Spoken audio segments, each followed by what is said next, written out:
There's quite a lot of beauty in some of the horrible places you go. It's one of the beauty. That's one of the things I cherish most about running.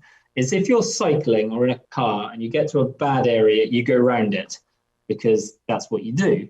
But when you're running, you're going from A to B as quickly as possible. And if someone says, don't go through that town because you'll die, you're like, yeah, but it's 40 kilometers extra to go round. Yeah. So I'm going to run through. And so you'll run along and there'll be like a big guy with tattoos and a singlet with a big dog on a metal chain. You're like, oh, crap. And then he'll say, keep it up, man, keep going. And you're like, that perception in your head has just been completely blown apart because you saw this guy.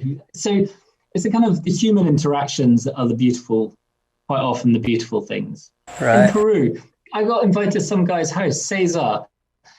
I turned up. He said he wanted me to stay. We couldn't communicate. And so I ended up staying in a hostel. We're going and visiting him. I came around to his house. His house is smaller than my dining room. And he had 2 bunk beds for his wife and him and his 2 kids. The kitchen table was also his workshop and all this kind of stuff. And I was like, this guy was still going to have me to stay. And there's nowhere for me to stay. And when I left, his wife was going through the cupboards trying to give me stuff. And I was like, you need this stuff more than I do. But but the pride of them giving it to you, you have to really engineer. But it's just so beautiful to see. They just want everyone, the beauty of people.